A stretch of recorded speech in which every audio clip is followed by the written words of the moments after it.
चलो देखो एक बार डीपीपी नंबर 1 जो है इसका क्वेश्चन नंबर 4 बच्चे बार बार पूछ रहे हैं। DPP number 4, sorry DPP number 1 question number 4। DPP 1 question number 4।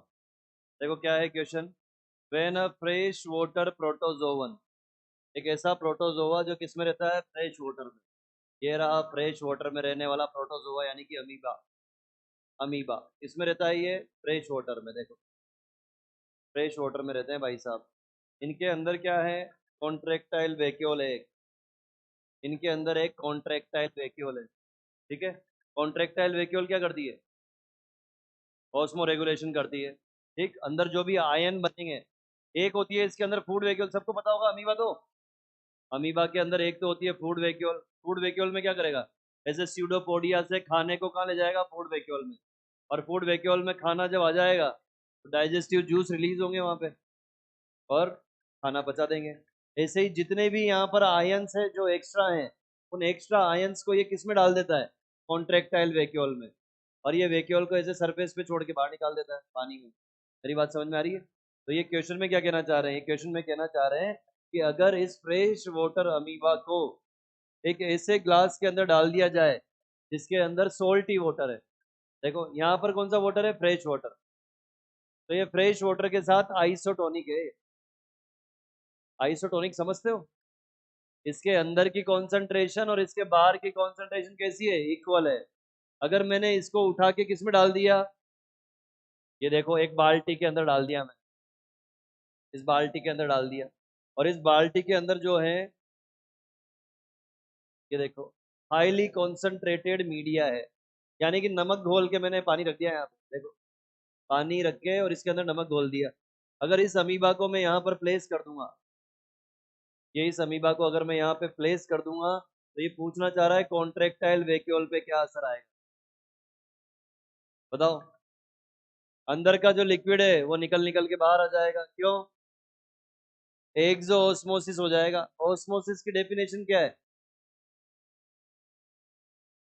Solvent का हाई कॉन्सेंट्रेशन से लो कॉन्सेंट्रेशन की तरफ मूवमेंट। सॉल्वेंट कहां पर ज्यादा है अभी इस केस में, यहाँ। कहां पर कम है, यहाँ। तो समझ में आया कि नहीं। अगर अभी भी समझ में नहीं आया तो और लो, बिल्कुल जीरो लेवल पे समझो। ये लो, ये वाला जो सॉल्यूशन है मेरे बच्चों, ये वाला जो सॉल्यूशन है ये है हाइपरटोनिक। कैसा है ये, हाइपरटोनिक। देखो है ना, मरीन वाटर लिया है उसने, मरीन वाटर। ये देखो यानी कि सोल्टी सॉल्यूशन, यानी कि हाइपरटोनिक। हाइपरटोनिक का मतलब क्या होता है, सॉल्यूट ज्यादा सॉल्वेंट कम। सॉल्यूट ज्यादा सॉल्वेंट कम। इसके अंदर जो सॉल्यूशन है, इसके अंदर ये कैसा है, इसके अंदर हाँ हाइपोटोनिक है ये इसके कंपैरिजन में। इसके अंदर सॉल्वेंट ज्यादा और सॉल्यूट कम। ये देखो, मेरी बात समझ में आ रही है क्या। इसी की है excretory product and there elimination. ये तो रहा क्वेश्चन नंबर 4, डीपीपी नंबर 1। कोई बात नहीं, ऑफलाइन मतलब ये जो हार्ड कॉपी है इसमें होगा ये क्वेश्चन। देख लो क्वेश्चन से मतलब है तुम्हें, तो हो ना हो, कल हो ना हो, अरे वाह। हाँ देखो इधर, तो अंदर जो लिक्विड भरा हुआ है इस लिक्विड के अंदर सोल्यूट कम है, सॉल्वेंट ज्यादा है। और बाहर वाले में सॉल्वेंट कम है, सॉल्यूट ज्यादा है। तो यहाँ सॉल्वेंट ज्यादा, यहाँ सॉल्वेंट कम। तो सॉल्वेंट हाई कॉन्सेंट्रेशन से लो कॉन्सेंट्रेशन की तरफ आ जाएगा। जब सॉल्वेंट बाहर आने लगेगा तो क्या होगा, ये कॉन्ट्रेक्टाइल वैक्यूल जो है धीरे धीरे डिसअपियर होके गायब हो जाएगी। मेरी बात समझ में आ रही है क्या। ये कब बनती है, जब अंदर सॉल्यूट ज्यादा होता है। जब अंदर सॉल्यूट ज्यादा होता है तब बनती है, ताकि एक्स्ट्रा सॉल्यूट को निकाल दे। समझ रहे हो, यहाँ तो अंदर क्या ज्यादा है, सॉल्वेंट ज्यादा है। तो क्या होगा, धीरे धीरे सॉल्वेंट आता जाएगा और ये धीरे धीरे, ठीक है। ये कॉन्ट्रेक्टाइल वैक्यूल के डिसअपीयरेंस की बात कर रहा है। कुछ बच्चों को लग रहा है अमीबा ही डिसअपियर हो जाएगा। भाई अमीबा डिसअपियर नहीं होगा। ये लो, ये डीपीपी बेटा। अब आगे बढ़ते हैं हम लोग।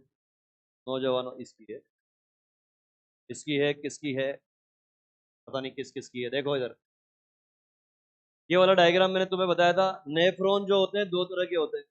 नेफ्रॉन कितनी तरह के होते हैं? दो तरह के। देखो ध्यान से, ये वाला जो पार्ट है यहाँ से लेके यहाँ तक, ये जो पार्ट है इसको बोलते हैं कॉर्टेक्स, और यहाँ से लेके यहाँ तक जो पार्ट है इसको बोलते हैं मेड्यूला। ये देखो, ऊपर वाला कॉर्टेक्स है, नीचे वाला मेड्यूला है। ध्यान से देखना, यहाँ पे दो क्वेश्चन सोल्व होंगे। पहला क्वेश्चन, बस मेरी तरफ देखो, बातें नहीं करो, इधर देखो। पहला क्वेश्चन, अगर मैं इसको समझूं एक नेफ्रॉन है, तो जो बताओ मुझे कि नेफ्रॉन का कौन कौन सा पार्ट कॉर्टेक्स में है? फोमेन कैप्सूल कॉर्टेक्स में, पीसीटी कॉर्टेक्स में, डीसीटी कॉर्टेक्स में, कौन सा मेड्यूला में? लूप ऑफ हेनले मेड्यूला में, कलेक्टिंग डक्ट मेड्यूला में। सबको क्लियर है? इस डायग्राम से सबको पता लग रहा है। पहला क्वेश्चन क्लियर हो गया। दूसरा क्वेश्चन कि नेफ्रॉन कितनी तरह के होते हैं हमारी किडनी में? ध्यान से सुनना, दो तरह के। एक वो जिनके पास बहुत लंबा लूप ऑफ हेनले होता है, जिनका लूप ऑफ हेनले मेड्यूला में अंदर तक गया है, इनको बोलेंगे जक्स्टा मेड्यूलरी। क्या बोलेंगे? जक्स्टा का मतलब होता है पास में, और प्रोक्सिमल का मतलब भी होता है पास में। लिखवाया था शायद मैंने, नहीं लिखवाया? नहीं लिखवाया तो लिख लेना। क्या लिखोगे? प्रोक्सिमल का मतलब होता है पास में, और जक्स्टा का मतलब भी होता है पास में। ठीक है, पास में। जब मैं बोल रहा हूँ जक्स्टा मेड्यूलरी, मतलब किसके पास में? मेड्यूला के पास में। इन दोनों में से कौन सा ऐसा नेफ्रॉन है जो मेड्यूला के पास में ज्यादा है? जक्स्टा मेड्यूलरी, ये वाला। बोलो हाँ या ना। इसका लूप ऑफ हेनले देखो कितना सा है, रिड्यूस है। रिड्यूस लूप ऑफ हेनले, ऐसे हल्का फुल्का मेड्यूला को टच करेगा पर मेड्यूला के अंदर नहीं है। अब सुनना ध्यान से, लूप ऑफ हेनले का मेन फंक्शन है, बोलो, कॉन्सेंट्रेटेड यूरिन प्रोड्यूस करना। लूप ऑफ हेनले का मेन फंक्शन क्या है? कॉन्सेंट्रेटेड यूरिन प्रोड्यूस करना, राइट। अब सुनना ध्यान से, हमारे पास दोनों तरह के नेफ्रॉन है। अब मैं एनसीईआरटी से थोड़ा सा बाहर चल रहा हूँ, ध्यान से सुनो सारे बच्चे। हमारे पास जक्स्टा मेडुलरी नेफ्रॉन भी है और कॉर्टिकल नेफ्रॉन भी है। गजब की बात यह है कि हमारे पास कॉर्टिकल ज्यादा है, जक्स्टा मेडुलरी कम है। अगर हमारे पास जक्स्टा मेडुलरी ज्यादा होते ना भैया, तो भयंकर कॉन्सेंट्रेटेड यूरिन निकलता, हो सकता है पाउडर निकलता। पाउडर तो नहीं निकलता, क्रिस्टल्स निकलते पेस्ट की फॉर्म में। तो हमारे पास दोनों है। ऊपर वाले ने हमें कॉर्टिकल नेफ्रॉन भी दिए हैं और जक्स्टा मेडुलरी भी दिए हैं। ज्यादा कौन से हैं? कॉर्टिकल। नहीं पूछेगा आपसे, पीवाईक्यू मिलेगा आपको ये वाला। एनसीईआरटी ने दिया हुआ नहीं है कौन सा ज्यादा है, पर पीवाईक्यू जरूर मिलेंगे आपको।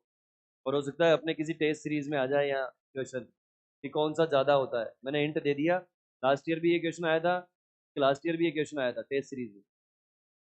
कौन सा ज्यादा है बताओ? कॉर्टिकल नेफ्रॉन ज्यादा है और जक्स्टा मेडुलरी कम है। क्लियर है? लूप ऑफ हेनले किसका लंबा है? Juxta medullary. किसका छोटा है? आ जाओ, यही बात हम करने वाले हैं। बताओ कॉर्टिकल रीजन में क्या क्या मिलेगा? Very good. कॉमन कैप्सूल लिख दें या सीधा रीनल कॉर्पसल भी लिख सकते हैं, है ना? आप रीनल कॉर्पसल भी लिख सकते हो। Common capsule, PCT and DCT. ये देखो, ये सब कहाँ मिलेंगे? कॉर्टेक्स में। मेडुला में क्या मिलेगा? लूप ऑफ हेनले, हाँ, loop of Henle and collecting duct. Collecting duct, देखो collecting duct, right. Types of nephron की बात की जाए तो दो तरह के हैं, एक तो है कॉर्टिकल, एक है जक्स्टा मेडुलरी। बताओ कॉर्टिकल नेफ्रॉन जो है इसका लूप ऑफ हेनले कैसा होगा? शॉर्ट। देखो शॉर्ट होगा, और केवल कहां तक एक्सटेंड होगा?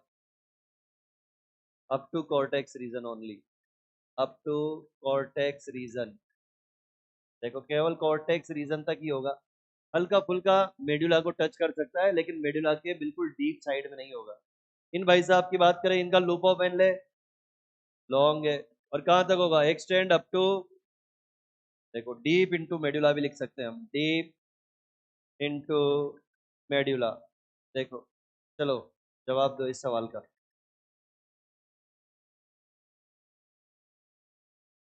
कौन से नेफ्रॉन में? कॉर्टिकल में। चलो लिख लो इसको, हाईलाइट करो एनसीईआरटी में। एनसीईआरटी में इसको हाईलाइट करो, जब रिवीजन करोगे तो कंपलसरी पढ़नी है ये लाइन कि कॉर्टिकल नेफ्रॉन के अंदर वासा रेखा या तो एब्सेंट होती है या हाईली रिड्यूस होती है। रीजन क्या है? लूप ऑफ हेनले ही नहीं है। अरे बोलो, क्या हो गया? सुस्त क्यों हो इतने?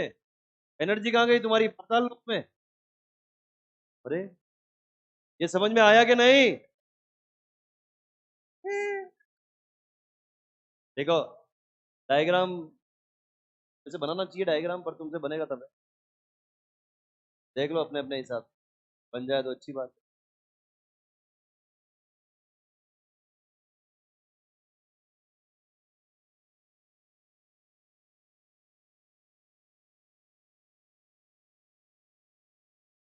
घर से बना के ले आना होमवर्क।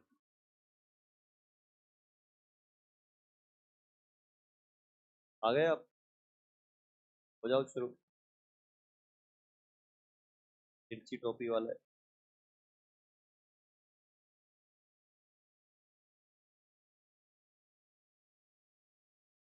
सोना नहीं है, जागते रहना।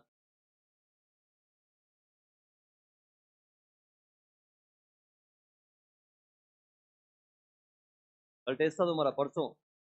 परसों टेस्ट था, कैसा हुआ? शानदार एकदम। हाँ तुम्हारे चेहरों से लग रहा है बहुत भयंकर हुआ है, पेपर फाड़ के आए हो तुम लोग।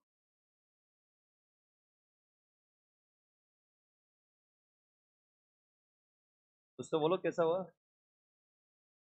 बोले सर बहुत ही गंदा अच्छा हुआ। या बहुत ही अच्छा गंदा हुआ?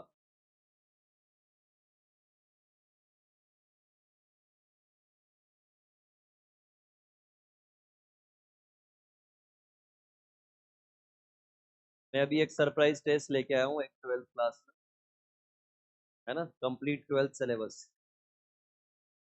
तुम भी तैयार है ना, मैं कभी भी सरप्राइज टेस्ट है। क्या हो गया यार? क्या हो गया, कौन डरा रहा है ये?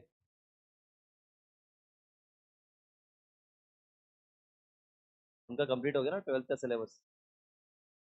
वो पहले से पढ़ रहे हो, दिसंबर से पढ़ रहे हो। वो 11th में भी यही थे ना?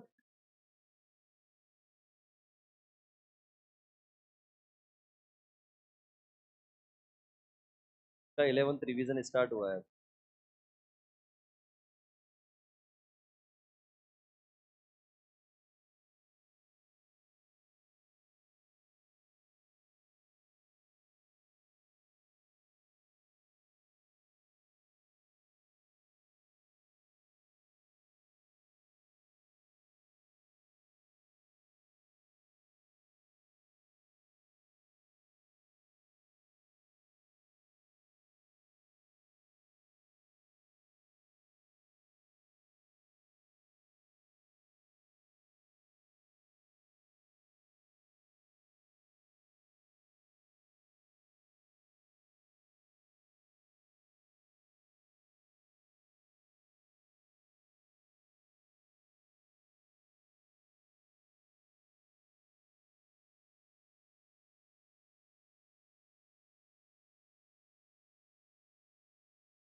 क्या?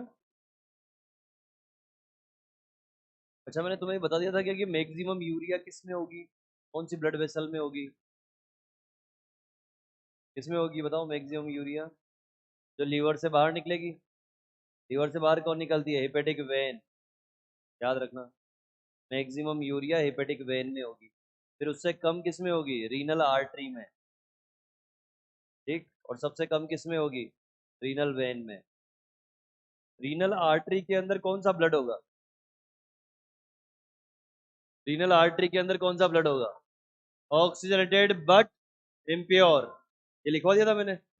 और रीनल वेन में डीऑक्सीजनेटेड ब्लड प्योर, बट नहीं बट। चलो आगे लिखो, urine formation. Next new topic, urine formation. हाँ बेटा, मेल्पिजियन कॉर्पसल्स क्या होता है? रीनल कॉर्पसल्स को ही बोलते हैं। Common capsule plus glomerulus is equal to Malpighian body और मेल्पिजियन कॉर्पसल और रीनल कॉर्पसल। दिखाया तो था चिड़िया। मेरा बच्चे कहाँ थे आप? ये रहा। हाँ जी। अरे दिखा नहीं।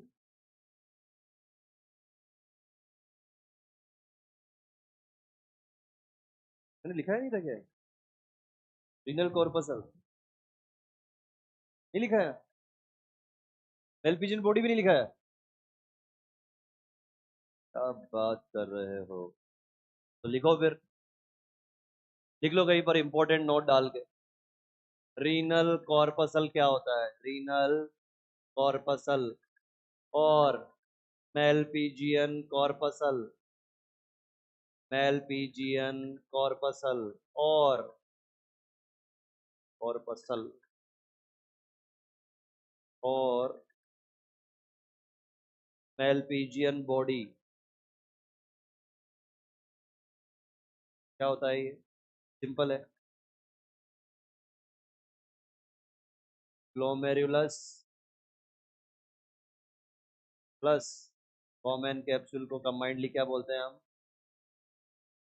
कॉमन कैप्सूल को हम कंबाइंडली बोलते हैं रीनल कॉर्पसल। कहीं पर लिख लो इंपॉर्टेंट पॉइंट करके, या जहाँ पे तुमने नेफ्रॉन का डायग्राम बनाया था उसके बगल में लिख लो भाई। अगर जगह बाकी हो तो जहाँ तुम्हारी इच्छा हो वहाँ लिख लो, और लिखना इसी चैप्टर में है। हाँ, इवोल्यूशन में मत लिख देना।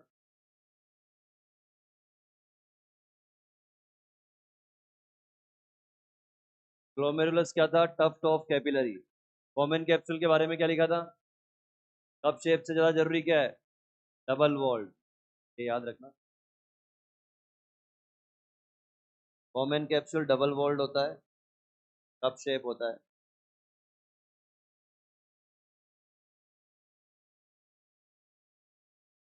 बढ़े आगे,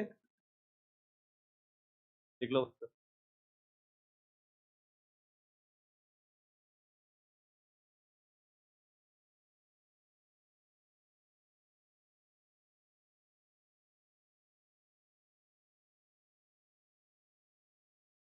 नेक्स्ट लिखो title, urine formation. Next title लिखो बेटा, यूरिन फॉर्मेशन।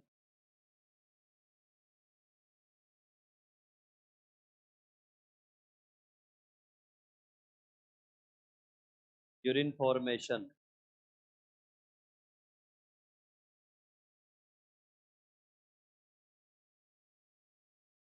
ठीक है। यूरिन फॉर्मेशन 3 स्टेप में होता है। कौन कौन सी 3 स्टेप है? Filtration, reabsorption, secretion. ठीक है, अब इसको थोड़ा सा हम अच्छे लेवल पे अध्ययन करेंगे। तो देवियों और सज्जनों, ये देखो, यूरिन फॉर्मेशन की 3 स्टेप है। कौन कौन सी? पहली है फिल्ट्रेशन, दूसरी है रीएब्जॉर्प्शन, और तीसरी है सिक्रीशन। तीसरी है सिक्रीशन। लिखना मत साथ के साथ, पहले देख लो एक बार, क्वेश्चन बनते हैं यहाँ से खतरनाक। फिल्ट्रेशन को हम बोलते हैं अल्ट्रा फिल्ट्रेशन। क्या बोलते हैं? Ultra filtration. ध्यान से देखो, ठीक। रीएब्जॉर्प्शन को हम बोलते हैं ट्यूबुलर रीएब्जॉर्प्शन, ट्यूबुलर रीएब्जॉर्प्शन। ठीक है, और सिक्रीशन को हम बोलते हैं ट्यूबुलर सिक्रीशन। ट्यूबुलर सिक्रीशन, ये देखो। आपसे कोई पूछे कि फिल्ट्रेशन को अल्ट्रा फिल्ट्रेशन क्यों बोलते हैं? क्योंकि वहां पर 3 लेयर होती है। मैं आपको एक छोटी सी चीज बताता हूँ, सुनो ध्यान से, जो हम इंडियंस बहुत ज्यादा करते हैं, ठीक है ना। हमने चाय छलनी ली, ऐसे चाय छान ली और चाय हमने रख ली, पर हम ऐसा नहीं करते। हम छलनी लेते हैं, चम्मच लेते हैं और उसको इतना दबाते हैं जब तक मतलब वो ऊपर वाला जो है ना भूसा नहीं बचा है, भूसा, उसका पूरा वेट कंटेंट हम चाहते हैं कि इधर से निकल जाए। थोड़ी देर में वो चाय खुद ही बोल रही होती नीचे आके कि बस कर पगले, अब तो मैं खुद ही आ जाऊंगी अंदर। ये करते हैं हम, हाँ या ना? तो चाय के ऊपर क्या करते हैं हम? प्रेशर लगाते हैं। तो जब हम चुपचाप चाय छान रहे थे तो वो क्या था? फिल्ट्रेशन। जब हमने अगर 3 चाय छलनी लगा दी, कितनी चाय छलनी लगा दी? 3, और ऊपर से चम्मच से और दबा रहे हैं, तो ये क्या हो जाएगा? Ultra filtration. बोलो समझ में आया? ऐसी कुछ कहानी यहाँ पर है। तो फिल्ट्रेशन को बोलते हैं अल्ट्रा फिल्ट्रेशन, रीएब्जॉर्प्शन को बोलते हैं ट्यूबुलर रीएब्जॉर्प्शन, और सिक्रीशन को बोलते हैं ट्यूबुलर सिक्रिएशन। रटना नहीं है कुछ भी, ध्यान से सुनो, रटेगा नहीं कोई भी बच्चा। देखो बेटा, ट्यूबुलर रीएब्जॉर्प्शन का मतलब है reabsorption from tubule. Reabsorption from tubule, बहुत 1 करोड़ रुपए की बात है, ध्यान से सुनना। और ट्यूबुलर सिक्रीशन का मतलब है सिक्रीशन इनटू ट्यूब्यूल। बताओ सत्यानाश, क्या हो गया ये? देखो, इधर है फ्रॉम, इधर है इनटू, ध्यान से देखो। ट्यूबुलर रीएब्जॉर्प्शन का मतलब है ट्यूब्यूल से रीएब्जॉर्ब करना, ट्यूब्यूल से निकाल लेना। और ट्यूबुलर सिक्रीशन का मतलब है ट्यूब्यूल में डाल देना। मेरी बात समझ में आई? मैं यहाँ पे खड़ा हूँ और ये जा रही नाली, ये जो नाली है ये क्या है? नेफ्रॉन। सुनो ध्यान से, ये जो नाली है ये नेफ्रॉन है, राइट? अब सुनना, अब हमने अपने घर से बहुत सारी गंदगी निकाल दी यहाँ पे, ध्यान से सुनना। हमने इस नाली के अंदर अपने घर को धो के वॉश करके बढ़िया पानी वानी सारा गंदगी बाहर निकाल दी। अब ये जो गंदगी है इसमें हमारे घर के अंदर जो सोने की अंगूठियां रखी हुई थी, हीरे जवाहरात थे, वो भी गिर गए। ओ ठीक है, लेकिन अच्छी बात क्या है, हमें पता लग गया। अब हम क्या करेंगे बताओ? दो ऑप्शन है तुम्हारे पास, दो ऑप्शन है। या तो तुम सोचोगे पड़े रहने दो, शाम को निकाल लेंगे, या फिर हम वहीं खड़े रहेंगे जब तक कि कोई और आ नहीं जाता, उसको पैसे देके बोलेंगे चलो उठा के निकाल के दे फटाफट। तो मुझे बताओ कि ये जो हीरे जवाहरात नाली में चले गए, इनको पैसिवली निकालोगे या एक्टिवली? एक्टिवली निकालेंगे, जल्दी जल्दी। ये हीरे जवाहरात कौन से जो नाली में चले गए? ग्लूकोज, एमिनो एसिड, वाइटामिन, इन सब चीजों को क्या करेंगे हम? वापस से निकालेंगे। किस में से? नाली में से। नाली में से वापस निकालना क्या कहलाएगा? Pillar reabsorption. बोलो हाँ या ना? अब हमने ये जो कमरा धोया था, ये वाला कमरा, इसमें थोड़ा सा पानी रह गया, हम क्या करेंगे? उस पानी को भी खींच खींच के किस में डाल देंगे? नाली में। इसको क्या बोलेंगे? थोड़ा थोड़ा क्लियर हुआ होगा, मैं बहुत बिल्कुल जीरो लेवल पे पढ़ा रहा हूँ। जिन बच्चों ने आज तक एक्सक्रीटरी सिस्टम नहीं पढ़ा, उनको भी समझाने की कोशिश कर रहा हूँ। ये जो नाली है, ये नाली है क्या? रीनल टिब्यूल, जो डायग्राम तुमने बनाया था, क्या है नाली? Renal tubule. ये देखो प्यारे बच्चों,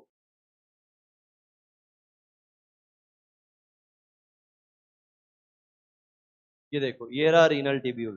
ठीक है, मैं एक छोटा सा बिल्कुल आपको हल्का सा डेमोन्स्ट्रेट करके दिखाता हूँ, चीजें और इजीली समझ में आएंगी आप। जिन बच्चों को नहीं समझ में आ रहा, ये उन बच्चों के लिए स्पेशल।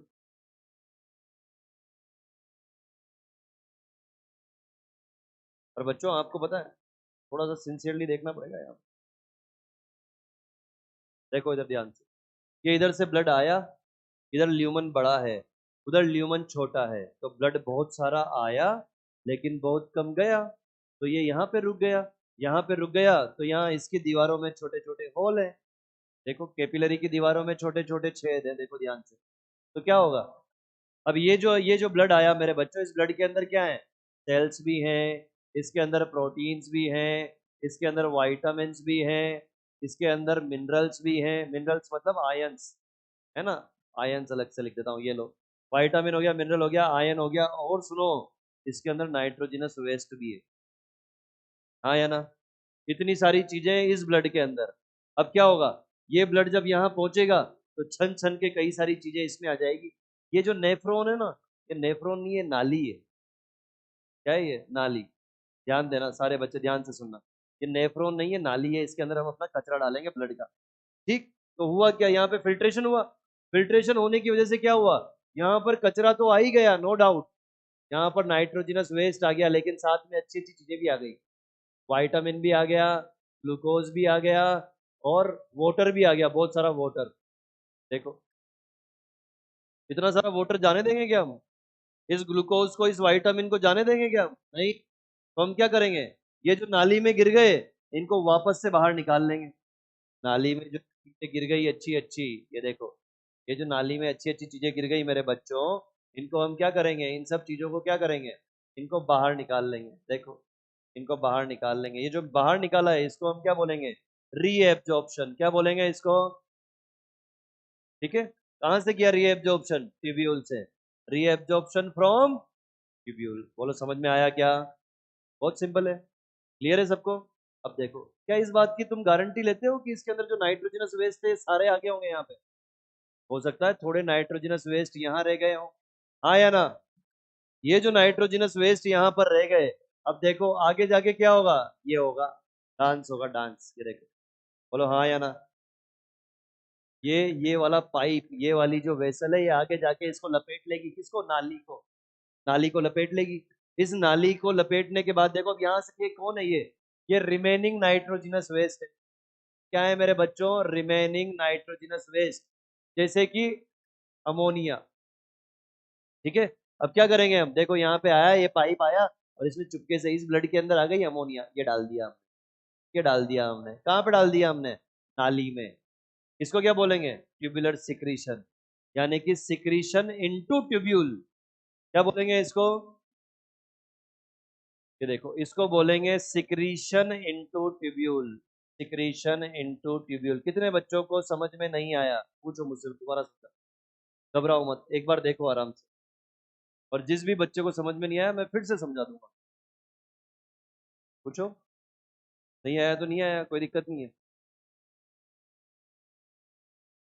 सिंपल है। दोबारा देखो सारे बच्चे, सारे बच्चे दोबारा देखो। यूरिन बनने के लिए 3 स्टेप रिक्वायर्ड है। सबसे पहली स्टेप है अल्ट्रा फिल्ट्रेशन, यानी कि ब्लड का फिल्ट्रेशन होना चाहिए। यूरिन बनने के लिए सबसे प्राइमरी काम क्या होना चाहिए? Ultra filtration. जब अल्ट्रा फिल्ट्रेशन हुआ, तो इस पाइप के अंदर, इस नाली के अंदर काम काम की चीजें भी आ गई नाइट्रोजनस वेस्ट के साथ। तो हम क्या करेंगे, ये काम काम की चीजें निकाल लेंगे। इसको क्या बोलेंगे? Tubular reabsorption. बोलो हाँ या ना? ये जो ब्लड था, ये ब्लड सारा का सारा थोड़ी छना होगा, थोड़ा सा ब्लड आगे भी चला गया होगा। ये ब्लड जो आगे चला गया, वो थोड़ी बहुत नाइट्रोजनस वेस्ट भी ले गया होगा अपने साथ।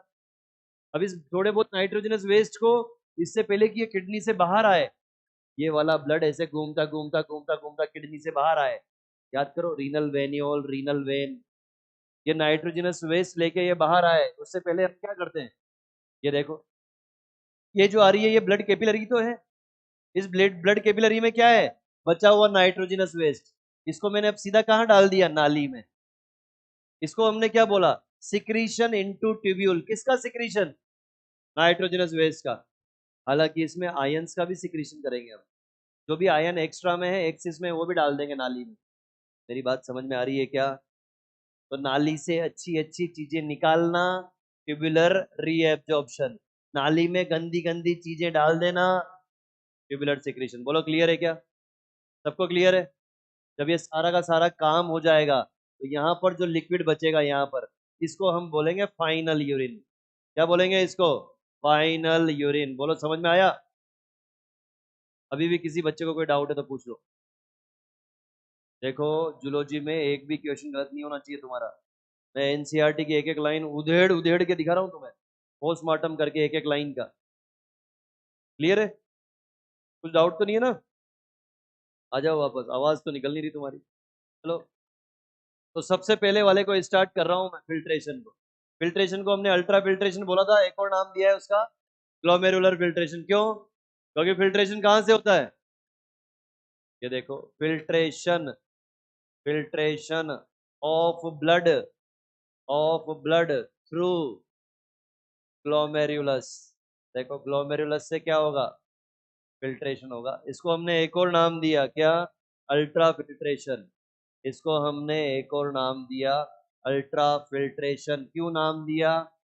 Because there is two region. Because three layers involved in filtration। पहली बात, फिल्ट्रेशन में कितनी लेयर इन्वॉल्व है? 3। दूसरी बात, pressure also involve. Pressure also involve. देखो इसमें प्रेशर भी इन्वॉल्व है, वही कहानी है। हमने चाय को छाना और छलनियां कितनी लगा दी? 3। और ऊपर से प्रेशर और लगा रहे हैं ताकि शानदार छनाई हो जाए। यहाँ पे बोलो समझ में आ रहा है क्या? आगे देखो, दोनों की दोनों जो किडनी होती हैं, उन दोनों किडनी के पास ब्लड आएगा। ब्लड आएगा दोनों किडनी के पास। 1 मिनट में कितना ब्लड फिल्टर होने के लिए पहुंचेगा? 1100 से 1200 ml। 1100 से 1200 ml ब्लड आएगा दोनों किडनी के पास। ठीक है, और ये है कितना? 1100 से 1200 ml 1 मिनट में आ रहा है। तुम्हारे हर एक वेंट्रिकल से 1 मिनट में कितना पंप होता है?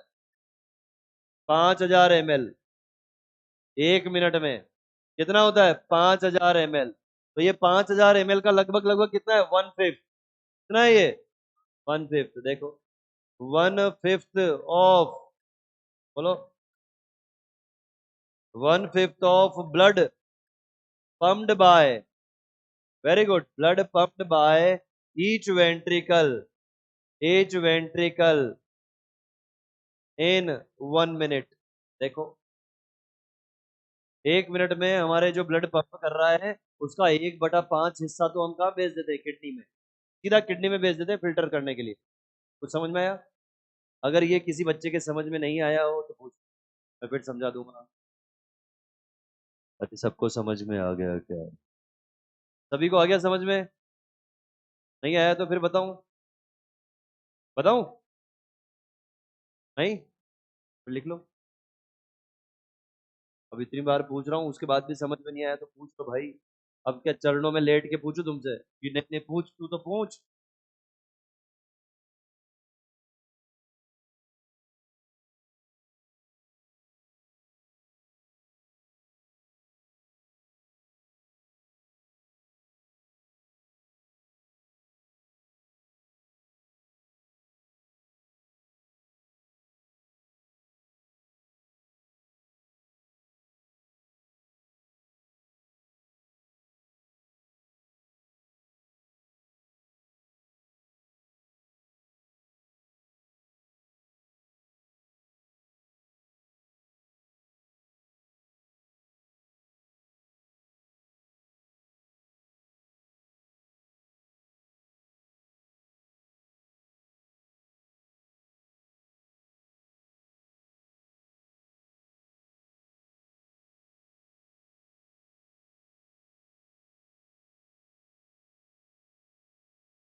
कर लिया पता?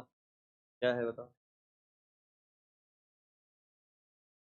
यूरिनिफेरस ट्यूब्यूल और नेफ्रॉन एक ही चीज है, और रीनल ट्यूब्यूल उसका पार्ट है। ग्लोमेरुलस माइनस कर दो तो रीनल ट्यूब्यूल आ जाए। बिल्कुल सही जवाब।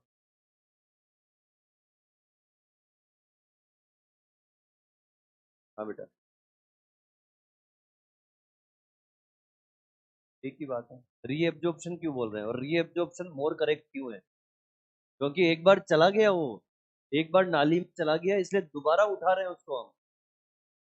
समझ में आया? कोई चीज पहले से नाली में पड़ी हुई है उसको उठाना क्या कहलाएगा? एब्जॉर्प्शन। और अगर हमारे हाथों से गिर गया फिर दोबारा उठाना क्या कहलाएगा? रीएब्जॉर्प्शन। है ना?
क्या? मेरा बर्थडे आता है जैन जनवरी 7 तारीख को। क्या करोगे तुम लोग? हम वैसे ही दे देंगे बच्चों। वैसे दे दूंगा पार्टी में तुम्हें। अच्छे थोड़े से मार्क्स लेके आओ यार। तब क्या होता है? मतलब तुम मार्क्स लाओ गंदे और मैं दूं पार्टी?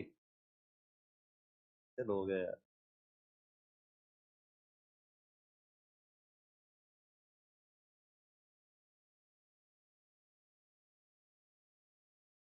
ये बिकॉज लिखा हुआ है। ये BCO2 नहीं है। बोले सर ये कौन सी कार्बन डाइऑक्साइड है? B carbon dioxide. ये बिकॉज है भाई साहब। दीदियों, ये बिकॉज है। अरे भाई।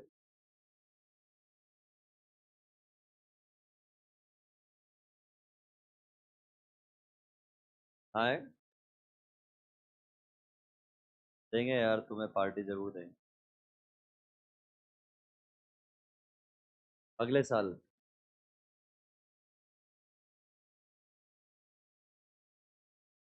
अगले साल देंगे पार्टी।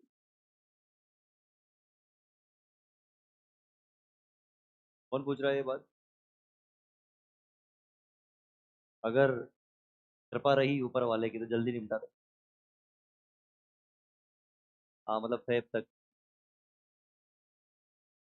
और क्या? और जल्दी कर देंगे।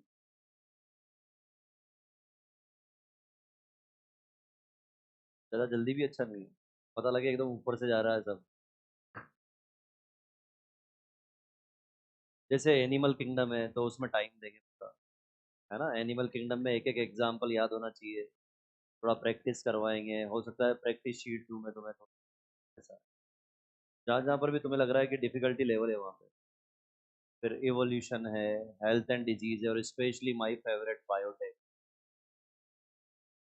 बायोटेक इसलिए फेवरेट है क्योंकि बायोटेक से हम कुछ भी कर सकते हैं। कुछ भी। नॉट ओनली जीन क्लोनिंग, कुछ भी कर सकते हैं। प्लांट के अंदर एनिमल कंटेंट ग्रो करा सकते हैं, और एनिमल के अंदर प्लांट कंटेंट। हाँ। हाँ ऐसा बना रहे हैं लोग, मतलब बना रहे हैं लोग, मतलब साइंटिस्ट। हाँ लेकिन वो अप्रूवल लगता है, उसका गवर्नमेंट का अप्रूवल लगता है। अरे कुछ भी बना दें, इनका भरोसा थोड़ी है। इसीलिए हर एक हर एक कंट्री ने एक अप्रूवल कमेटी बनाई है। हमारी अप्रूवल कमेटी का नाम है GEAC। ठीक है? क्या होता है? Genetic engineering approval committee. है ना, जूलॉजी के सिलेबस का आखिरी पॉइंट। जब जूलॉजी का सिलेबस कंप्लीट करूंगा तो इसी पॉइंट पे करूंगा, GEAC पे। और लास्ट लाइन होगी उसकी कि इंडियन पेटेंट बिल में कौन सा अमेंडमेंट किया है? Second amendment. और जिस दिन मैं ये लाइन बोलूंगा उस दिन सिलेबस कंप्लीट हो जाएगा हमारा। ठीक है? नहीं नहीं नहीं, अभी अभी मत ऐसे सेंटिमेंट हो तो। मुझे बहुत अच्छा लग रहा है ऐसा बोलते हुए। खत्म। चलो आगे बढ़े। सबने लिख लिया? किसने नहीं लिख? जल्दी लिख। जो सोच ने लिख लिया क्या? अच्छा।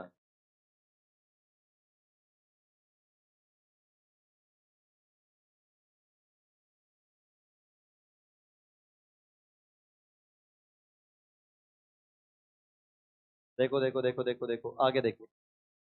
ये मतलब लिखना नहीं है, समझ जाना। और ये क्या लिखा हुआ है इसको मैं अपने तरीके से समझाऊंगा। उसके लिए हम सबसे पहले एक डायग्राम बनाएंगे, एक सुंदर सा गंदा डायग्राम। हाँ देखो।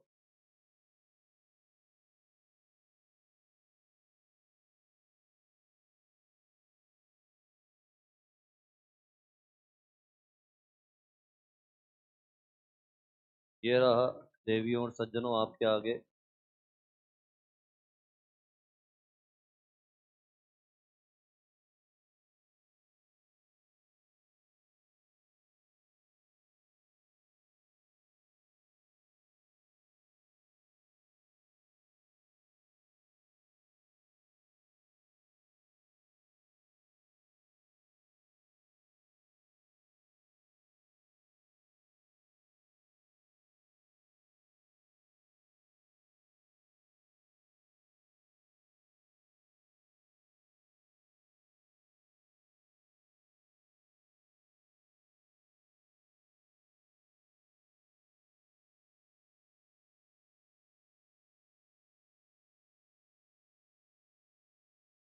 अरे कहाँ जा रहे हो सब भाई? जल्दी है तुम तो उठ के। सिलेबस थोड़ी कंप्लीट हुआ है अभी। ऐसी कैसी बातें करते हो जी। हाँ।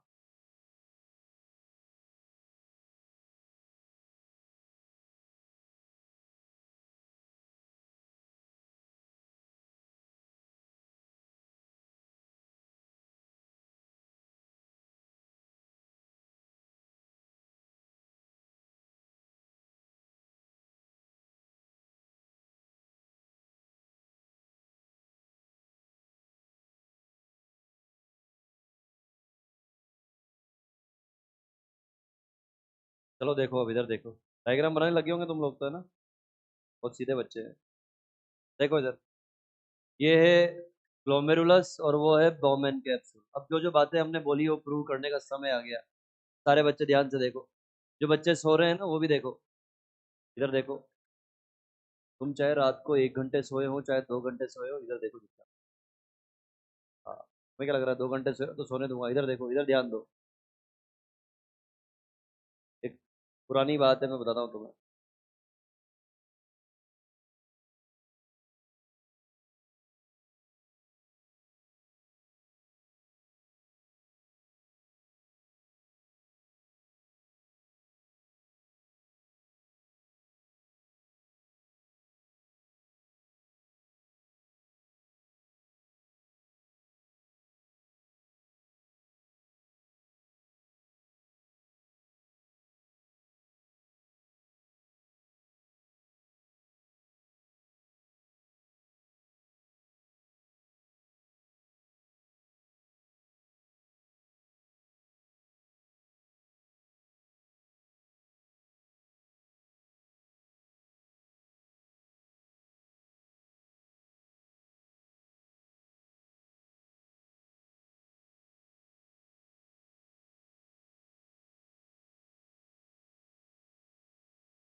तुम रात को एक एक डेढ़ डेढ़ दो दो तीन तीन घंटे सो के और यहाँ पे फिर वापस ऊँग रहे हो तो ऊँगो मत ऐसे।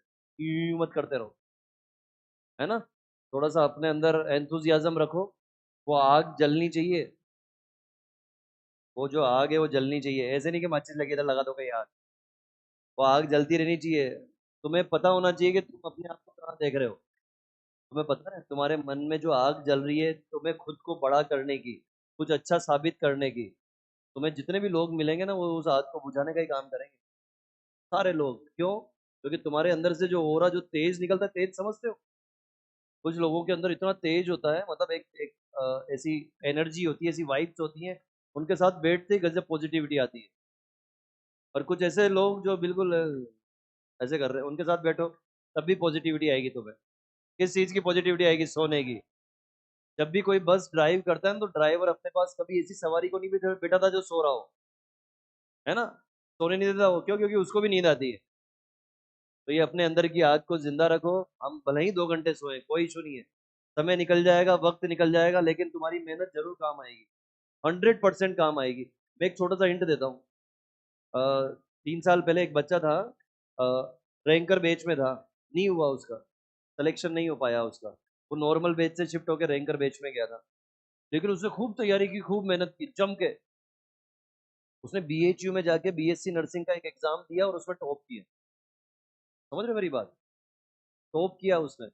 और वो अभी गोल्ड मेडलिस्ट है वहां से। और उसकी सीधी अच्छी पोस्ट मिली उसको एम्स में। तो ऐसा नहीं है मेरा। हमेशा एक ही कहना है तुमसे, मेहनत कभी बेकार नहीं जाती। कभी बेकार नहीं जाती मेहनत, हमेशा काम आती। इसलिए मेहनत करते रहो। ये मत सोचो कि क्या होगा, मार्क्स कितने आएंगे, अगर मार्क्स कम है ना बेटा तो थोड़ी स्ट्रेटजी चेंज करो।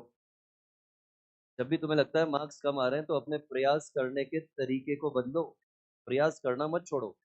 तुम क्या करते हो, प्रयास करना छोड़ देते हो, छोड़ो यार अब नहीं हो पाएगा, हथियार डाल देते हो। एक बार चेंज करके देखो, स्ट्रेटजी चेंज करके देखो। तुम पहले जूलॉजी का पेपर अटेम्प्ट कर रहे हो, फिर बॉटनी का कर रहे हो, फिर केमिस्ट्री का, फिजिक्स का, ठीक है। तुम्हें लगता है मेरी तो फिजिक्स बहुत बढ़िया है, क्यों ना मैं फिजिक्स पहले करूँ, करके देख भाई, कर ले।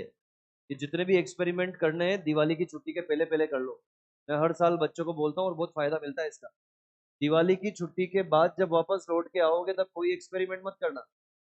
तुम्हारा तरीका पेपर देने का, तुम्हारा पढ़ने का तरीका, तुम्हारा टाइम टेबल सब फ्रीज हो जाना चाहिए। अभी जितने एक्सपेरिमेंट कर लो, लगता है नहीं मैं तो रात भर जग के और दिन में सोऊंगी और रात भर पढ़ूंगी, पढ़ लो। रात भर जो तुम पढ़ रहे हो उसका कुछ नतीजा निकलना चाहिए। पता लगे रात को 5 घंटे पढ़ रहे हैं और पढ़ाई केवल 1.5 घंटे की हो रही है। ये सब नहीं होना चाहिए। चलो आगे बढ़ते हैं, ये तो सिलेबस कंप्लीट कर सकते हैं। चलो देखो इधर, ये गया इधर से ब्लड और ये इधर से आ गया ब्लड। ये वाली कौन है, एफरेंट आर्ट्रियोल। ये वाली कौन है, इफरेंट आर्ट्रियोल। एफरेंट आर्ट्रियोल जो है इसका ल्यूमन बड़ा है, इसका ल्यूमन छोटा है। ये देखो मेरे बच्चों, ठीक है, ये क्या है, ग्लोमेरुलस। ये क्या है, ये ग्लोमेरुलस है। ग्लोमेरुलस मतलब टफ्ट ऑफ कैपिलरी, याद आ रहा है ना, यानी कि कैपिलरीज के गुच्छे हैं ये, ठीक है।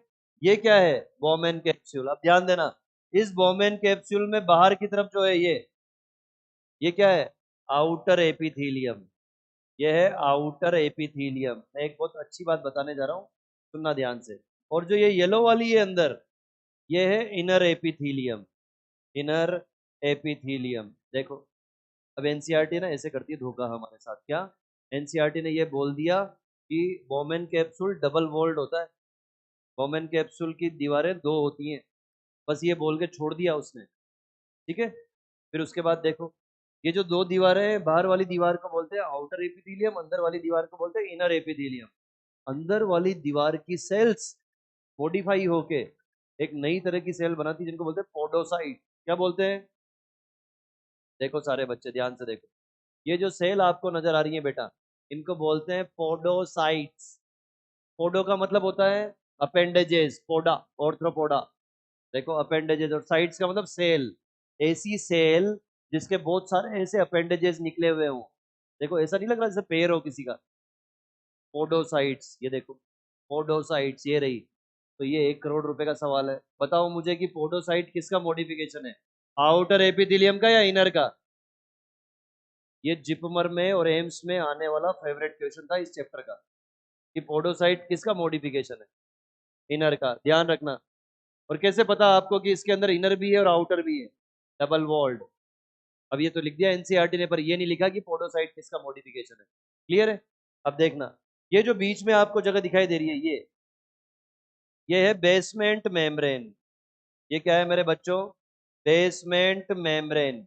और आपको पता है बेसमेंट मेम्ब्रेन किसकी बनी है, नॉन सेल्यूलर है, बेसमेंट सब्सटेंस की बनी है। और बेसमेंट सब्सटेंस कौन रिलीज करेगा, थोड़ा ये थोड़ा ये, बिल्कुल वैसा ही है जैसा रेस्पिरेटरी सरफेस में आपने देखा था। मेरी बात समझ में आ रही है, मत लिखो अभी, मत लिखो, मत लिखो, हमेशा लिखती रहती है, हमेशा। मत लिख, इधर ध्यान दे।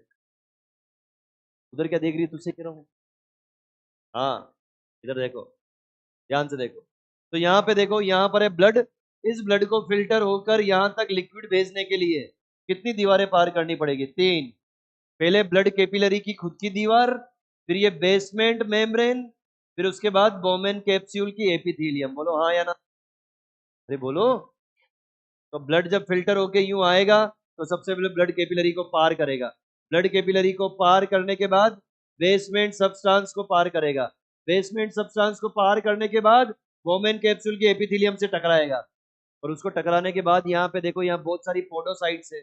इन पोडोसाइट्स के बीच बीच में छोटे छोटे पोर बन गए, छलनी जैसे, जैसे छलनी में नहीं होते पोर, वैसे पोर बन गए। इन पोर को बोलते हैं स्लिट पोर। ये जो पोर है मेरे बच्चों, इनको बोलते हैं स्लिट पोर। ये देखो, अब ये स्लिट पोर क्या करेंगे, ये और बढ़िया तरीके से छान देंगे उसको। जो बच्चे अभी भी इधर नहीं देख रहे, प्लीज इधर देखो।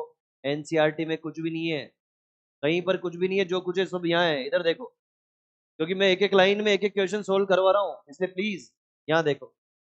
तो यहाँ से ब्लड फिल्टर हुआ तो सबसे पहले किसकी दीवार से बाहर निकला? कैपिलरी की दीवार से। फिर बेसमेंट मेम्ब्रेन, फिर एपिथेलियम ऑफ बोमेन कैप्सूल, फिर पोडोसाइट। और पोडोसाइट के बीच बीच में जो दरार है वहां से छन छन के आ जाएगा किसमें? इस कटोरे में। ये 2D है, मैंने पहले भी बताया था आपको, ये 2D है। अगर इसको सामने से देखोगे तो ऐसा दिखाई देगा। तो ये ऐसा है कटोरा, देखो ऐसा।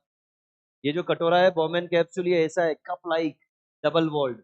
और इसके अंदर यहाँ गुच्छा पड़ा हुआ है, किसका? मांझे का गुच्छा नहीं है, कैपिलरी का गुच्छा। मेरी बात समझ में आ रही होगी। तो ऐसे ये यहाँ ऊपर छनेगा और छन छन के कहाँ जाएगा? गर्दन में, नेक में। और नेक से कहाँ चला जाएगा? पीसीटी में। ये रहा बोमेन कैप्सूल कटोरा, ये कटोरे की गर्दन, और ये पीसीटी। बोलो समझ में आया कि नहीं? अब मैं बहुत अच्छी अच्छी बातें बताने जा रहा हूँ, सारे बच्चे बहुत फोकस करके सुनना। बहुत मजेदार होगी आज की क्लास, बहुत ही मजेदार। ठीक है, बातें नहीं करनी है बिल्कुल भी। यहाँ तक क्लियर है सबको? बताओ क्या लिखूं? कौन कौन सी 3 लेयर है? सबसे पहली एंडोथीलियम ऑफ कैपिलरी। हाँ जी, एंडोथीलियम ऑफ कैपिलरी, ये देखो। बेसमेंट मेम्ब्रेन, बहुत ही सही जवाब। ये सेल्यूलर है क्या? ये नॉन सेल्यूलर है। ठीक है, आगे देखो क्या लिखूं? बिल्कुल सही जवाब, एपिथेलियम ऑफ, हाँ, epithelium of Bowman's capsule, Bowman's capsule. देखो, ठीक है। ये वाली जो मैडम है ये नॉन सेल्यूलर है, नॉन सेल्यूलर, राइट। अब इधर देखो, एनसीईआरटी क्या लिख रही है? Epithelial cell of Bowman capsule are modified into podocytes. और पोडोसाइट के बीच बीच का गैप फिल्ट्रेशन स्लिट या स्लिट फोर। जरा बताओ एपिथेलियल का मतलब कौन सी एपिथेलियल, आउटर या इनर? अब यहाँ पे एक और चीज बता दूं, आउटर एपिथेलियम को बोलते हैं पेराइटल एपिथेलियम, और इनर को बोलते हैं विसरल। कहाँ पढ़ा है? Pleura, parietal pleura, visceral pleura. समझ में आया? वैसे ही पेराइटल एपिथेलियम, विसरल एपिथेलियम। तो बोमेन कैप्सूल की विसरल एपिथेलियम की सेल्स मॉडिफाई होकर बनाती है पोडोसाइट। आई थिंक सबको क्लियर हो गया होगा। अब ये पढ़ो, ये सही है क्या स्टेटमेंट या गलत है? मेरे हिसाब से 5 करोड़ रुपए का स्टेटमेंट है। सही है कि गलत है, मुझे ये बताओ। पक्का सही है? सिर्फ प्रोटीन आना चाहिए या सेल्स भी आना चाहिए? सिर्फ प्रोटीन? अरे सेल्स भी तो वहीं रह जाएंगी ब्लड में, सेल्स थोड़ी छन के आ पाएंगी। यहाँ पर सेल्स सारी यहीं रह जाएंगी, प्रोटीन यहाँ रह जाएगा, बाकी चीजें छन छन के यहाँ आ जाएंगी। अरे वाह चिड़िया, बिल्कुल सही जवाब ने पकड़ लिया। यहाँ क्या लिखा हुआ है? प्लाज्मा। ठीक है, अब इसी स्टेटमेंट को चेंज कर रहा हूं मैं, कितना मजेदार। ध्यान से सुनना। Almost all plasma constituent filtered except protein. Plasma की सारी चीजें फिल्टर हो जाती हैं प्रोटीन को छोड़ के। अब दूसरा स्टेटमेंट बना रहा हूं मैं, देखना। Almost all blood component filtered except protein and cells. अरे सही है, देखो तो दोनों सही है।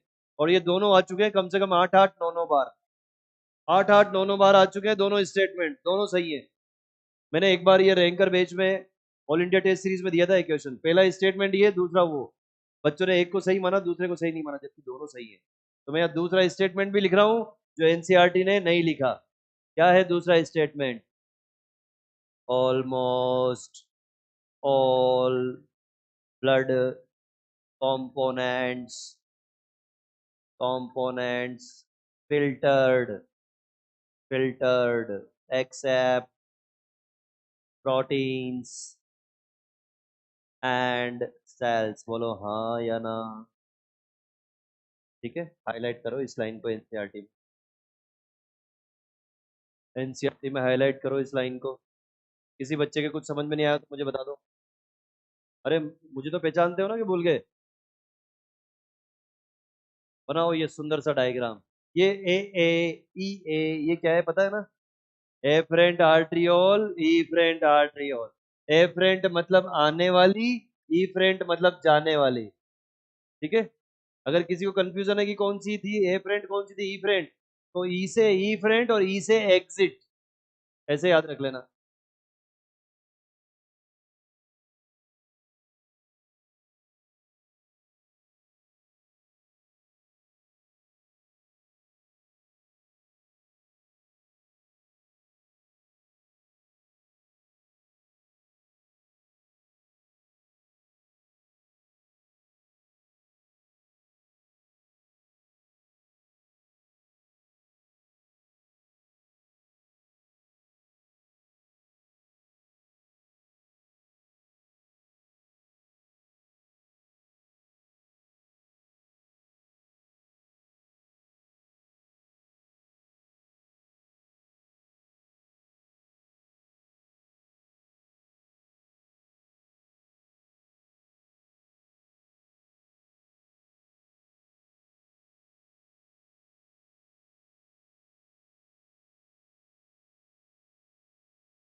डायग्राम बना लो बच्चों।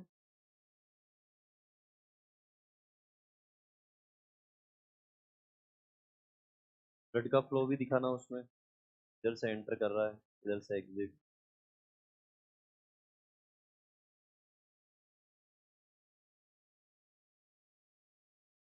लेबलिंग करना अच्छे से।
तो हमने अल्ट्रा फिल्ट्रेशन क्यों बोला, उसका पहला रीजन एक्सप्लेन कर दिया, तीन लेयर कौन कौन सी है ना।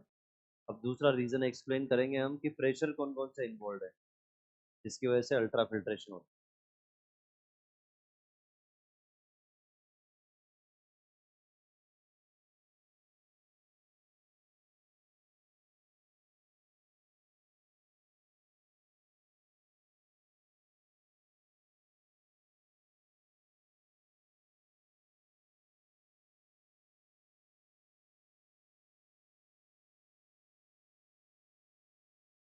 क्या बेटा? हाँ, हाईलाइट करो इसको। इंट्रिकेट मैनर लिखा हुआ है, देखो। इंट्रिकेट का मतलब क्या होता है? Proper, well arranged. Well arranged को क्या बोलेंगे हम? इंट्रिकेट। पास पास। देखो एनसीईआरटी में लिखा हुआ है बेटा, इंट्रिकेट मैनर। पोडोसाइट्स किस मैनर में अरेंज होती है? इंट्रिकेट। इंट्रिकेट मैनर का मतलब क्या होता है? पास पास अरेंज होना। जब वो पास पास होंगे तो बीच में क्या बन जाएंगे? हाँ, और बन जाएंगे। हाईलाइट करो सारे बच्चे एनसीईआरटी में, इंट्रिकेट मैनर।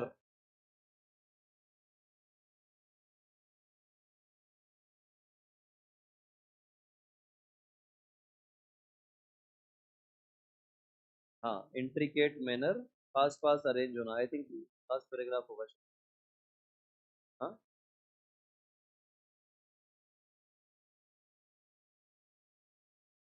लिखो बेटा, जल्दी लिखो। अब प्रेशर्स की बात करते हैं कि कौन कौन से प्रेशर इन्वॉल्व होंगे।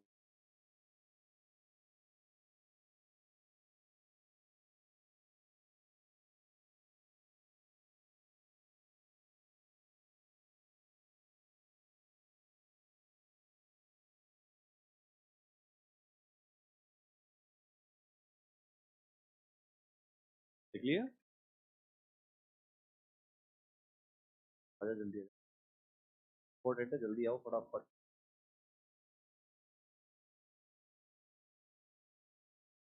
पानी पीते रहा करो, पानी पीते रहा करो। हम किडनी पढ़ रहे हैं, किडनी। और हम चाहे किडनी को अच्छे से चलाना, तो पानी पियो खूब। कीप हाइड्रेटेड, इससे चेहरे पे ग्लो आता है। हाँ, फेयर एंड लवली लगाने से नहीं आता।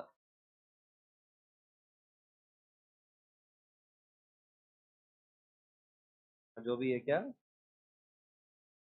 नाम चेंज हो गया उसका, ग्लो एंड लवली। और लवली तो फिर भी है। हद करते हैं यार, हद करते।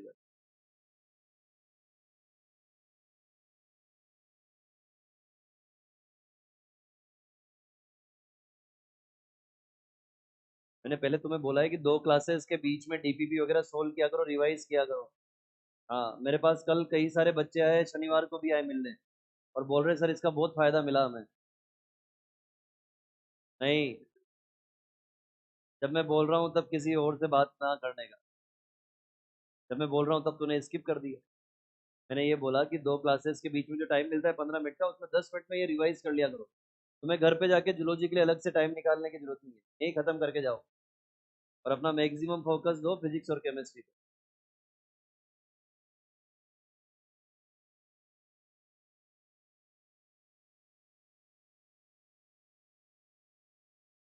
लिख लिया? देखो बेटा, लेबलिंग क्यों नहीं की तूने डायग्राम में? सोच, जैसे कॉपी के अंदर तक झांक लेता हूँ मैं, देख। लेबलिंग करना उसकी, नहीं तो व्यर्थ है वो डायग्राम।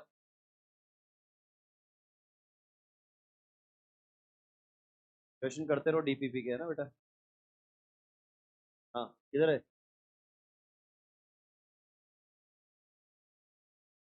दोबारा बोल। नेक ऑफ नेफ्रॉन अलग अलग है ना? कौन सी सेल होती है? हाँ, क्यूबोइडल सेल। हाँ, पीसीटी में भी क्यूबोइडल सेल्स होती है, पीसीटी में, डीसीटी। याद करो वो दिन जब हमने, हाँ, स्ट्रक्चरल ऑर्गेनाइजेशन पढ़ा था। याद करो, तब हमने पढ़ा था कि सिंपल क्यूबोइडल एपिथेलियम कहाँ होती है? Tubular part of nephron and duct of glands. हाँ, फिर हमने पढ़ा था कि कंपाउंड एपिथेलियम कहाँ होती है? Duct of salivary gland, inner lining of duct of salivary gland and pancreatic duct. याद आ रहा है क्या? सेल जंक्शन कितनी तरह के होते हैं? कौन सा ऐसा सेल जंक्शन है जिसमें साइटोप्लाज्म में कनेक्शन होता है? क्या बात है, कुछ सही जवाब। चलो आगे बढ़े। किस किसने नहीं लिखा? लिखो।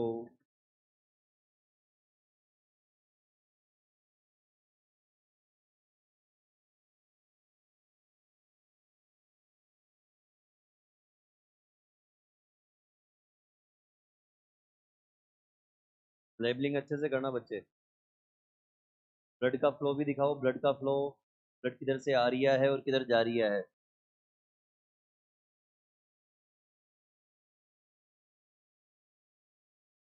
और एनसीईआरटी पढ़ते रहो, मेरी तरफ मत देखो,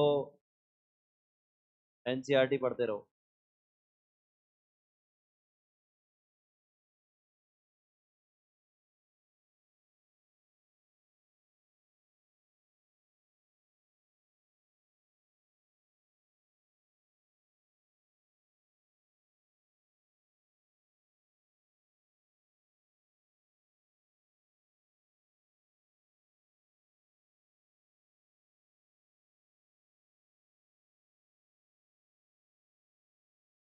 तो बच्चों जल्दी लिखो यार, 15 मिनट हो गए।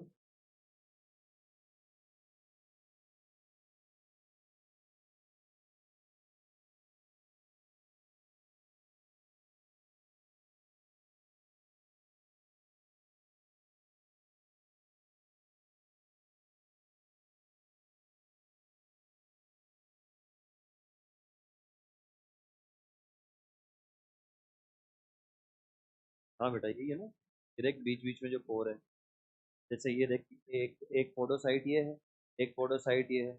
अगर ये दूर दूर होंगी तो इसको पोर थोड़ी बोलेंगे, तो रास्ता बन गया पूरा। पास पास होंगी तो बीच में देख पोर बन गया। तो ये पास पास अरेंज है, इसी को एनसीईआरटी क्या बोलती है, इंट्रिकेट मैनर।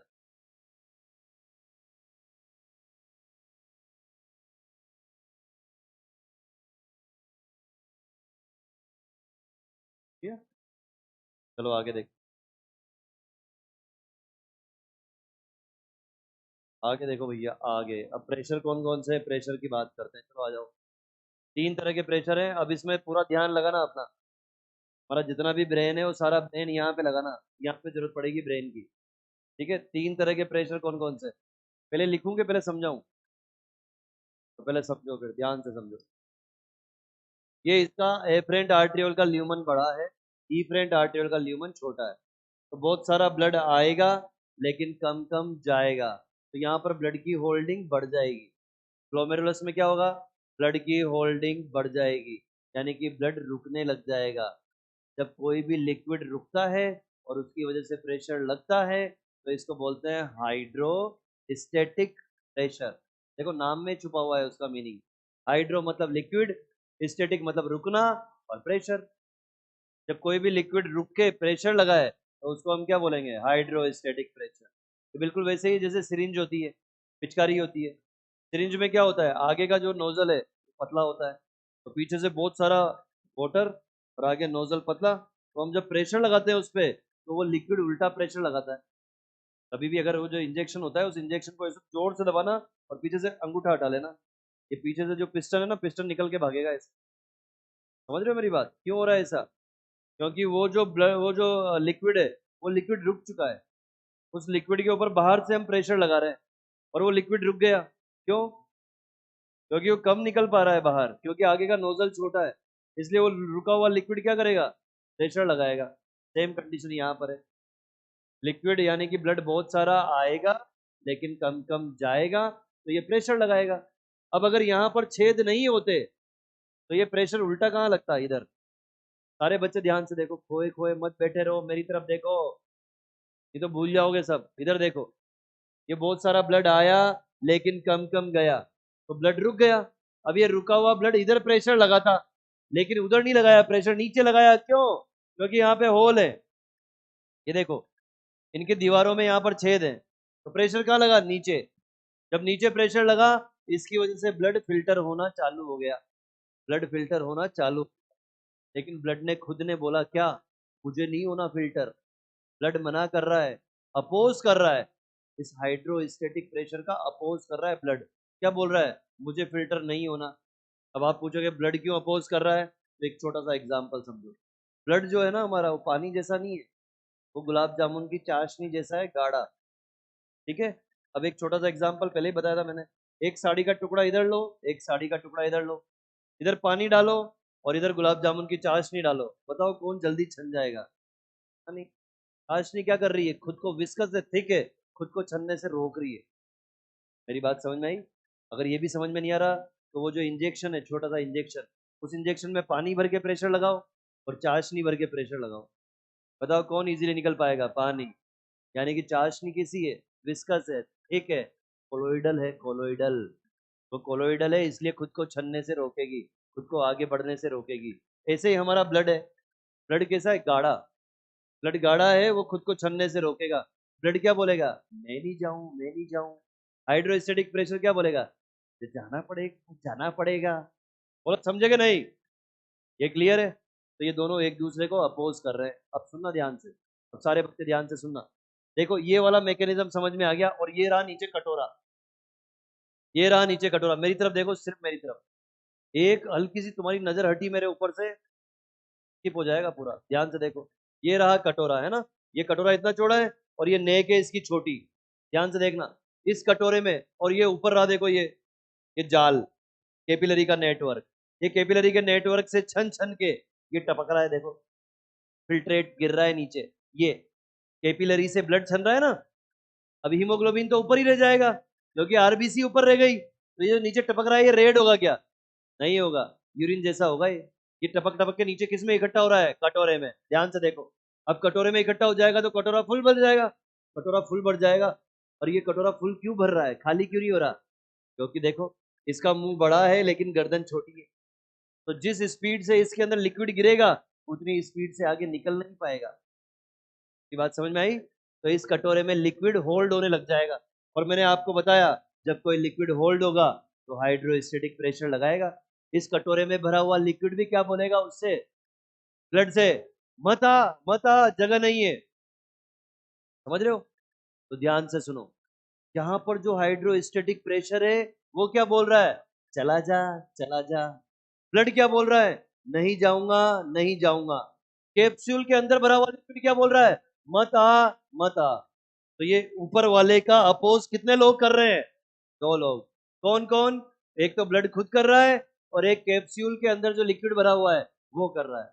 कितने बच्चों को समझ में नहीं आया, मैं फिर समझा दूंगा।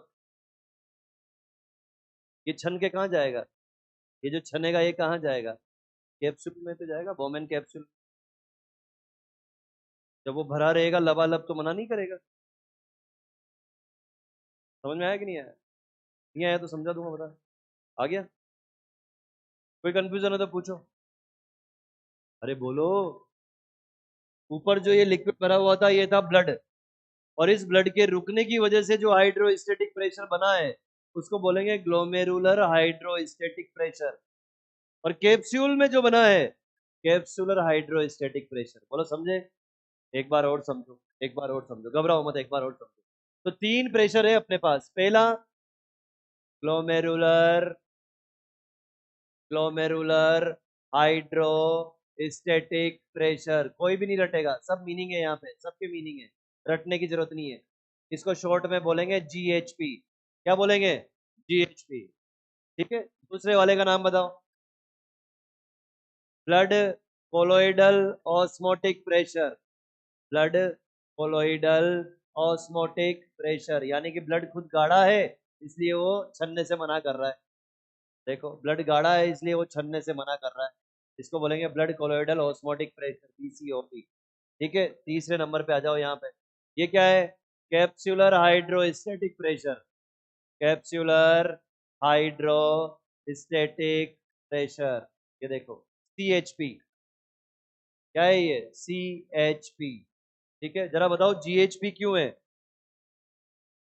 बताओ। Due to wide lumen of, due to wide lumen of A and narrow lumen of EA, narrow lumen of EA. क्या हुआ इसकी वजह से, ब्लड की होल्डिंग जो है वो ग्लोमेरुलस में बढ़ गई, है ना। Holding of blood, holding of blood in glomerulus increase, glomerulus increase. क्या हो गई बेटा, बढ़ गई। और इसकी वजह से क्या हुआ बताओ, hydrostatic pressure generated, hydrostatic pressure generated. देखो hydrostatic pressure generated, hydrostatic pressure generate हो गया। ये सारी बातें किसके लिए बोल रहा हूँ मैं, ये सारी की सारी बातें किसके लिए है, इसके लिए, जीएचपी के लिए। बोलो क्लियर है, समझ में आ रहा है। जो बच्चे खोए खोए बैठे हैं उनको समझ में आ रहा है। देखो मुझे यहाँ से सब दिख रहा है और मैं चेहरा देख के बोल सकता हूँ कि कौन खोए खोए बैठे हैं। बस मुझे तो केवल एक क्वेश्चन पूछना है, बताओ क्या मैंने लास्ट लाइन क्या बोली, इससे पता लग जाएगा। मैं जिससे पूछूंगा ना कि मैंने लास्ट लाइन क्या बोली, उससे पता लग जाएगा कि ये खोए खोए बैठे हैं। खोए खोए मत बैठो, फिजिकली प्रेजेंट हो, मेंटली भी प्रेजेंट हो। आ जाओ इधर, ये क्लियर है? एक बार फिर बताऊं? एक बार फिर सुन लो, घबराओ मत, एक बार फिर सुन लो। जो खोए खोए थे उनके लिए फिर से एडिशनल बोल रहे हो, बहुत बोलता है बूढ़ा हो, दांत तोड़ दो इसके।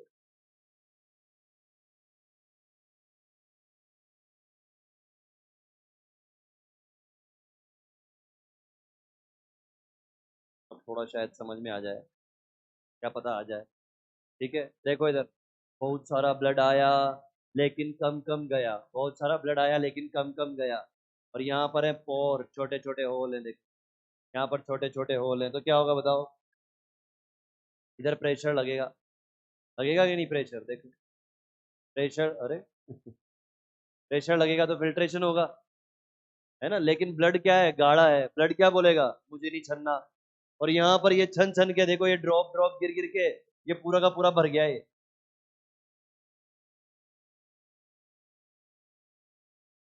क्या ला, ये पूरा भर गया किससे? फिल्ट्रेट से। क्या है ये फिल्ट्रेट है मेरे बच्चों, देखो फिल्ट्रेट करेगा ना, लेकिन धीरे धीरे जाएगा ना। तुम्हारे वाश बेसिन है, वाश बेसिन, उस वाश बेसिन के अंदर एक बाल्टी पानी डाल दो, धीरे धीरे तो जाएगा। वही तो है ये। तो ये लगातार छन रहा है, गिर रहा है, कम कम नीचे जा रहा है, तो ये क्या बोलेगा, बता जगह नहीं है। तो ये भी हाइड्रोस्टेटिक प्रेशर हुआ ना। इधर बड़ा ल्यूमन, इधर छोटा ल्यूमन।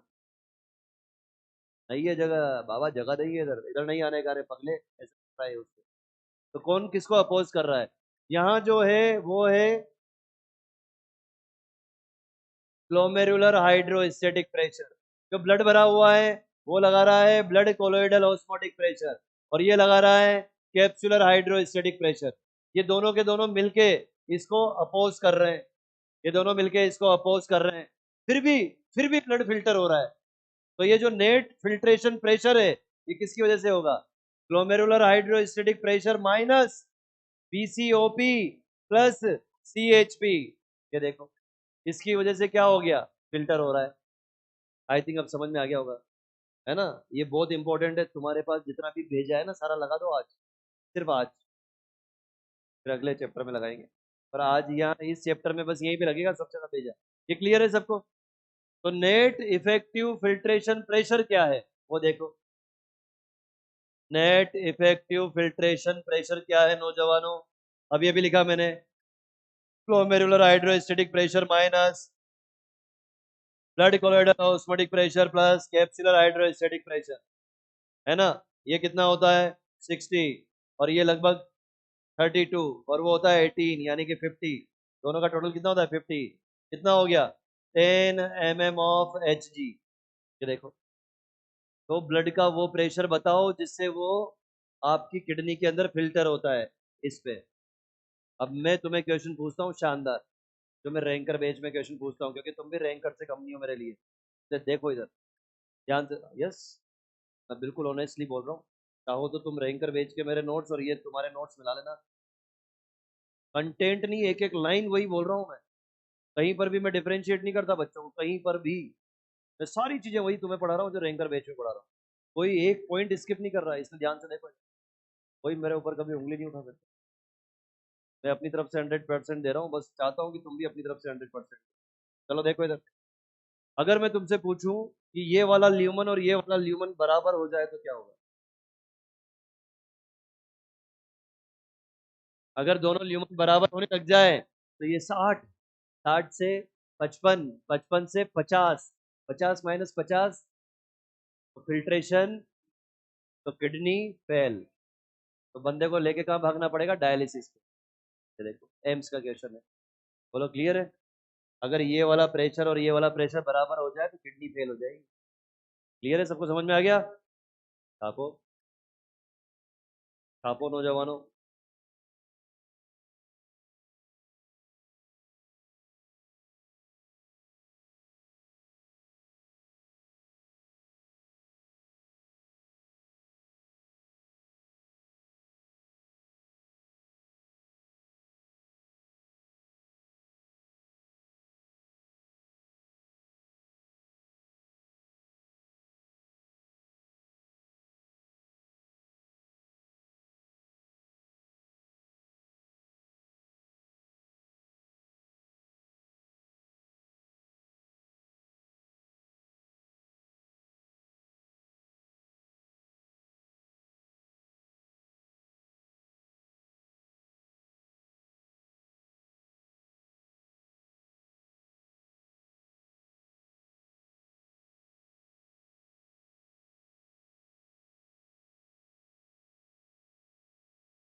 क्लियर?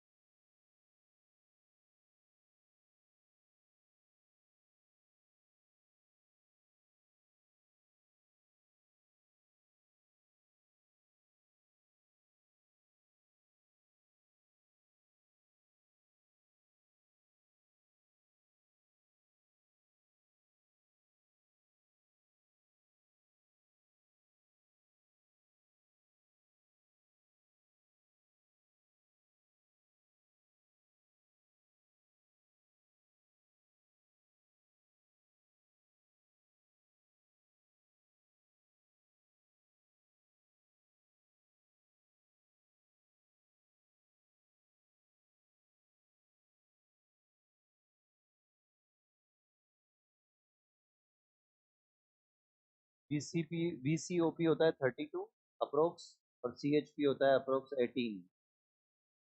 हाँ, नाचो। कहीं पे लिखा हुआ है BCOP 35 और CHP लिखा है 15, इसीलिए मैंने वो वेरिएबल अमाउंट नहीं लिखा, टोटल लिख दिया कितना है 50। अलग अलग जगह पे अलग अलग लिखा हुआ है। नेक्स्ट लिखेंगे, टाइम हो गया, अब नहीं पढ़ना, थोड़ा सा। नहीं, कितने बच्चे पढ़ना चाहते हैं और कितने बच्चे जाना चाहते हैं? आए,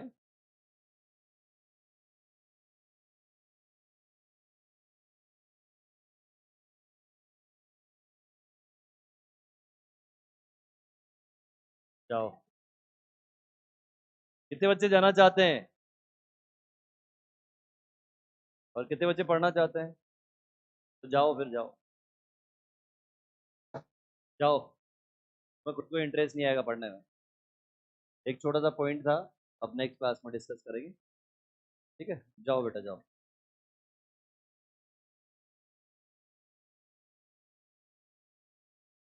पैराशूट बांध के इधर से उड़ जा सीधी, पैराशूट बांध के। देख जल्दी कितनी है जाने की, वैन आएगी क्या लेने के लिए? वैन से जाएगी, हेलीकॉप्टर से?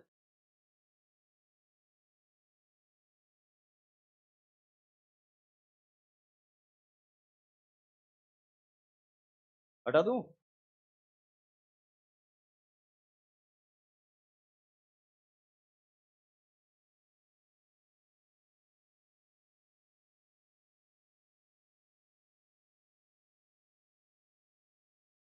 देखिए, हटा दो बच्चों। कहाँ तक लिखा बता, लिख ले, आराम से लिख ले, चल बता। ये वाला पार्टी तो बाकी रह गया होगा। जाओ बच्चों।